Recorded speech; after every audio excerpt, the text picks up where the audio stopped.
Hyrule Warriors Age of Calamity features a rich cast of characters, both old and new. We experience most of the adventure from the vantage point of the heroes we know and love, established in 2017's Breath of the Wild. Link, Zelda, the champions of the Divine Beasts, and many more are seen fighting the good fight against the Calamity, which seeks to utterly devastate their home. Despite this, you could argue that the lead role in Age of Calamity actually goes to Terrako. In a lot of ways, this is his story. A little time-traveling guardian who sets out on a voyage to the past in an attempt to save Zelda, her friends, change the course of history, and in the process creating a whole new world.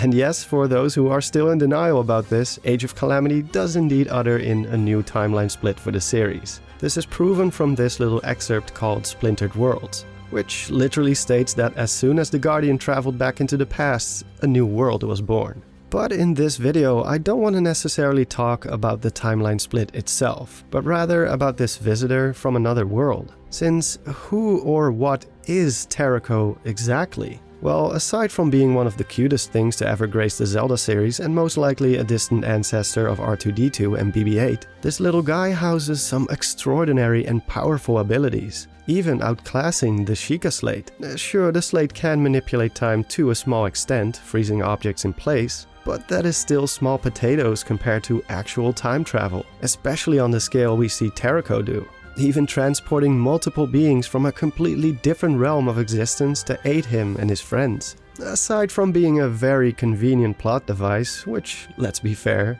it is, these abilities don't seem to come out of nowhere. And as you will soon come to find out, there is a far deeper meaning to his existence. So in this video, let's explore the enigma that is Terrako.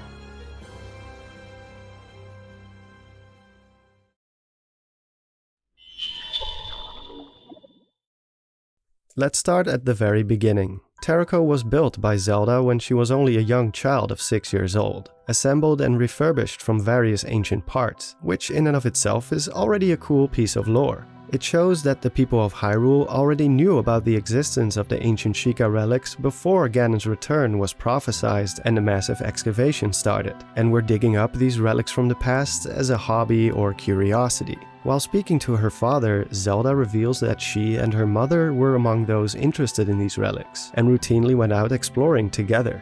She then hands him a small disc-shaped object they found on one of their ventures, which later turns out to be an ancient shield. She also remarks that she and her mother discussed it at some length, and the two surmised that it may hold hidden powers. This affirms that Zelda without a doubt inherited her interest for science and technology from the Queen, who seems to have been equally invested in the ancient Sheikah tech. It's no surprise then that even though Terrako was assembled by Zelda, her mother is the prime candidate when it comes to the actual programming.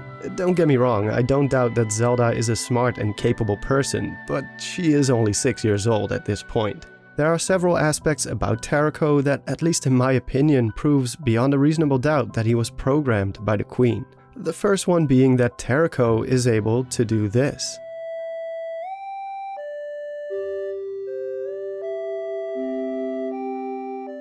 Any veteran Zelda player will immediately know what this is. But if you haven't played any Zelda games prior to Breath of the Wild, this is Zelda's Lullaby. It's a song that made its debut as a story element in Ocarina of Time, which takes place tens of thousands of years before the events of Breath of the Wild and Age of Calamity. And even in that game, the song is already described as ancient, so you can imagine how old this song actually is. According to Impa, who teaches you the song, the melody is passed down by the royal family and its notes hold mysterious powers. The song didn't play a role in Breath of the Wild, however the song's notes are found inside the sanctum, decorated around the rim of the giant crest of the Triforce, meaning that the knowledge about the song does exist in this era. But it's safe to assume that nobody except Zelda's mother actually knew the song and the power it holds, since it's a song that is mostly kept within the royal bloodline. In Ocarina of Time, Impa was Zelda's personal protector, aka her guardian, and was taught the song by the royal family, most likely the queen of that era. So it makes sense that Zelda's mother would be the one to program the song into the machine.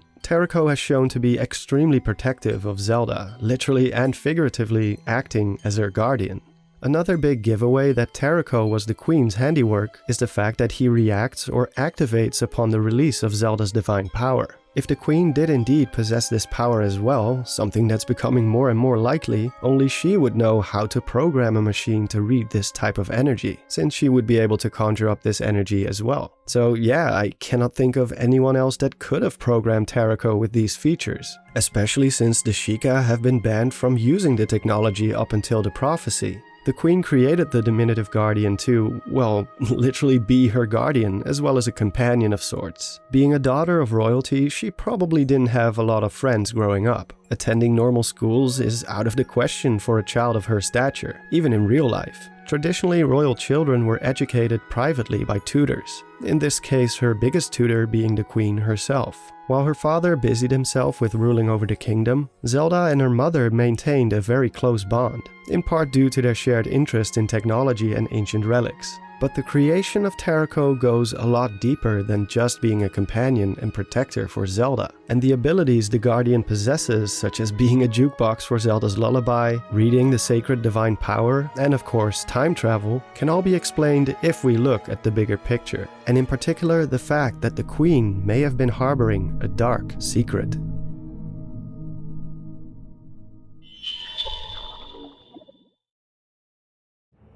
Around the same time that the prophecy of Ganon's inevitable return came to light, another very significant event took place. The Queen of Hyrule passes away unexpectedly, leaving Zelda without a mother and without a mentor. Now, I'm not gonna get into the reason why or how she died, as that is still, even with Age of Calamity's backstory, unclear at this point. Instead, I want to suggest something that might be even more important to the overall arc of Zelda and her mother, and that is that the Queen may have foreseen her own death.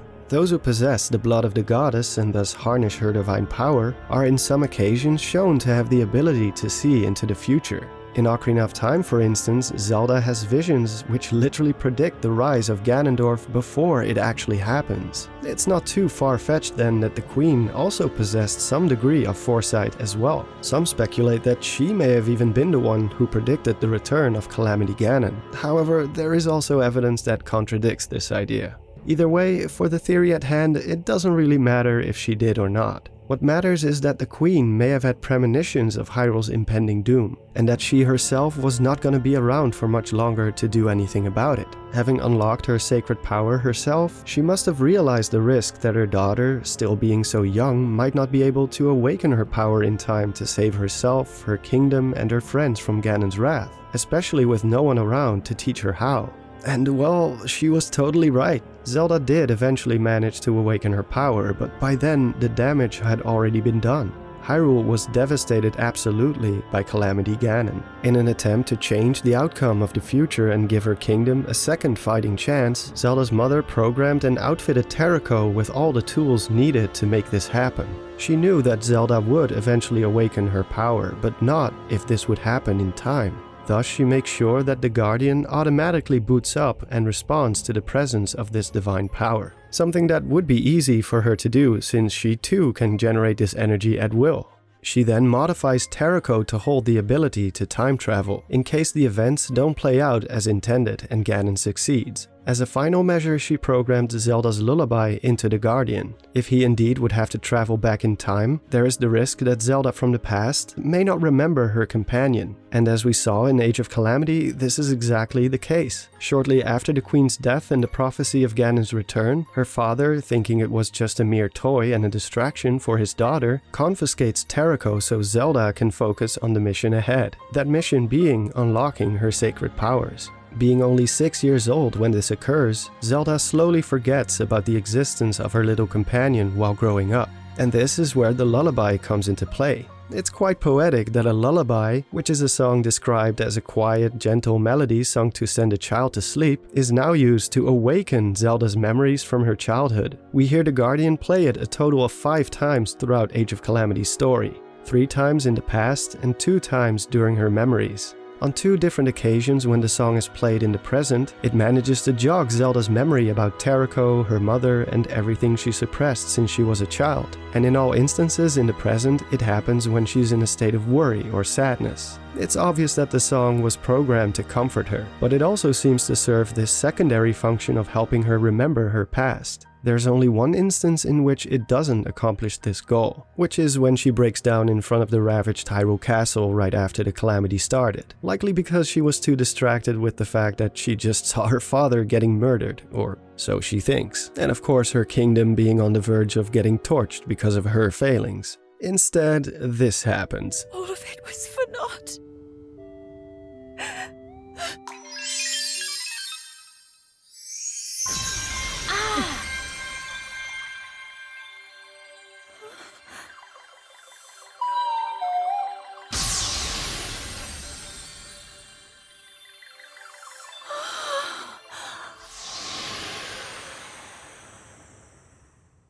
Now, I know, alright? I know how cheesy and cliche this is. Having a tear activating some sort of plot device to turn the tides, yeah, I'm well aware of it. But if we look past the lazy storytelling here, even this could be explained in some way. If her mother could program Terrako to react to the divine power, I guess she could also do the same with a tear of despair or sorrow from her daughter, as cheap as that may be. But as we know, this tear causes the little guardian to once again activate his time travel ability.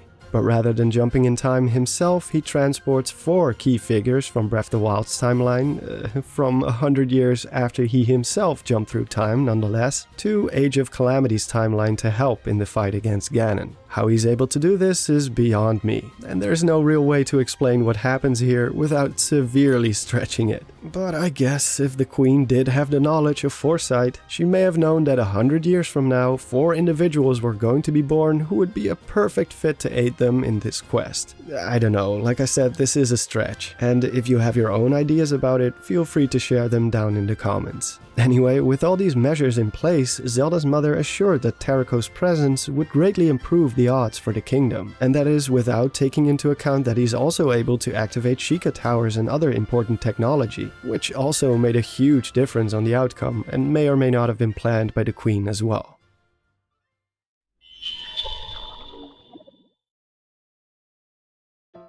Which brings us to Terrako as a character. It's clear that despite his programming, the Guardian has a distinct personality of his own. He's very playful, bold and interruptive, especially towards Impa, and even a bit passive-aggressive on some occasions. Like when he gets angry at Link for ruining his opportunity to save Zelda himself. He even seems a bit jealous of Link and Zelda's relationship at times. Though for reasons I will mention later, I don't think this has any romantic motivations on the side of the Guardian. But it's clear that Terrako also performs certain actions without being conscious about it, which makes sense since if it's something pre-programmed into him by Zelda's mother, he himself wouldn't know why he's doing it. He's simply executing a protocol. I think this is most evident from the scene we talked about earlier. After getting hit by Zelda's tear and doing his little time shenanigans, we can clearly see that he is just as confused as everyone else about what just happened. Almost as if shrugging his shoulders and being like, hey guys, I don't know either. When he's just hanging around the group, he is acting upon his own personality. However, when he executes one of these protocols, that is in a sense Zelda's mother forcing him to do whatever is needed. That includes opening the portal and jumping back in time at the very beginning of the game.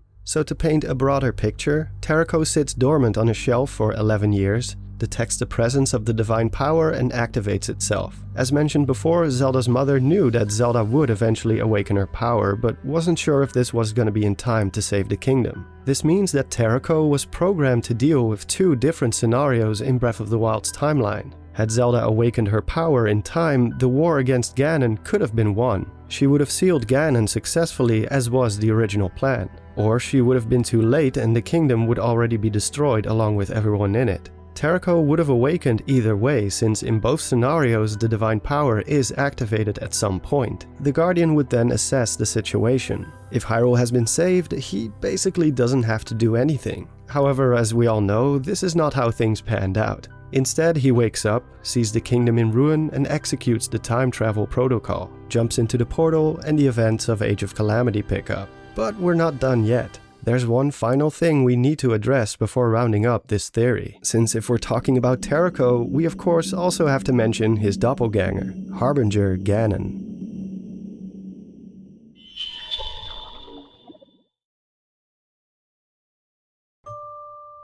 Despite this brilliant plan set up by Zelda's mother, Ganon had a plan of his own and took swift countermeasures. Since Terrako jumped into the past, this of course means that in this new reality there are now two Terrakos. One from the present and the Age of Calamity timeline, and one from the future, aka Breath of the Wild's timeline. The moment Terrako jumps into the time portal, the Demon King catapults slivers of his malice into the portal right on the heels of the Guardian. Turns out that this malice ultimately landed on the Terrako from the present. This version of the tiny Guardian is literally possessed by Ganon from Breath of the Wild's timeline. And because that Ganon is from the future, it in turn knows the future, and is given the name Harbinger Ganon. Harbinger then approaches Aster to act as his mediator and his puppet to impose his will and strategies. This is why Ganon is even more powerful in Age of Calamity than he was in Breath of the Wild. The knowledge of the future through Terrako didn't just benefit the heroes of the story, but also their adversary. It wasn't enough for Ganon to succeed in one timeline and wanted to assure that Hyrule met its downfall in every branch of reality. If you finished the game, which, let's be honest, you probably have if you're watching this video, you already know how the story concludes, so I'm not going to explain it in any finer detail. But what I will touch upon is that even though this is by no means the most original premise, I do find it very poetic how the duality between these two guardians is the very backbone of the story. Because when you really think about it, if Terrako was indeed programmed by Zelda's mother, a being who possessed the power of the goddess Hylia, and Harbinger Ganon is, well, Ganon, that means that in a sense, this is a battle between the Demon King and goddess Hylia represented by the Queen of Hyrule. Not in the literal sense, of course, since it is still just a machine, but a machine that was quite literally designed to do what Zelda's mother couldn't do in her absence. You could even draw a parallel between this game and Terminator 2. If you've ever seen that movie, the premise of Age of Calamity may feel very familiar to you. In this story, the world has been destroyed in a cataclysmic event by Skynet, a computer program which achieved consciousness and deemed all humans to be a threat to the planet and its own existence. Only a small sliver of humans still remains, which under the leadership of John Connor manages to persevere into fighting back against the machines. As a way to deal with this last resistance, Skynet sends a Terminator, a machine designed to look human, back in time in an attempt to kill Connor when he's still a young boy. As a countermeasure, the resistance leader sends his own Terminator, which he reprogrammed to protect his younger self at all costs. So we have two machines from the future, one set to destroy and the other to protect. Of course, in Age of Calamity's case, it's Zelda's mother who programmed it and not Zelda herself. But you gotta admit that there's some very strong similarities here. During the climax of Age of Calamity, our heroes are somehow unable to hurt Ganon. Despite the Master Sword and even the Sacred Power, it's still not enough to win the fight. But we again see Terrako reawaken and reacting to the Divine Power. And again it does what it was programmed to do. Protect Zelda and her kingdom at all costs. Heavily damaged and with all other options exhausted, it makes a final sacrifice to help destroy the evil that has plagued Hyrule for millennia. With this sacrifice, Ganon is now rendered vulnerable. Another testament that this really was the Queen of Hyrule's doing, since who else than Zelda's mother could actually hurt Ganon, even after the Master Sword failed, if there wasn't some essence of her power left in this little machine. In the final memory of Zelda, we see that on the night of the Queen's death, she gazes at a shooting star up in the sky. She then calls out to her mother, and almost immediately Terrako starts playing Zelda's lullaby. Though she has passed, Zelda's mother was never truly gone. An essence of her lived on within Zelda's companion. All throughout the story events of Age of Calamity, we see this reflected back on Terrako's behavior, being suspective of Link when it observes the chemistry between him and Zelda, as any mother would in a situation like that. This isn't jealousy, it's trying to protect her from possible heartbreak. But as Link proves his worthiness and his devotion, the Guardian slowly accepts him, basically deeming him worthy of her affection. We can even see it boldly trying to talk sense into Zelda's father. Almost as if the Queen herself is indirectly trying to tell her husband to go easy on their daughter and be less strict with her. Of course, the king, unable to understand what it says, simply stares back at it in confusion. Though we didn't get to see much of Zelda's mother in the flesh, there's a case to be made that, in a sense, she was actually one of, if not the most important character in the story of Age of Calamity. If you want to see more about the Queen of Hyrule and her history, please be sure to check out the video made by Commonwealth Realm, which is basically a sister video to this one. The link will be in the description and in the end card, so go check it out. It's good. Thank you all for watching and have a great day.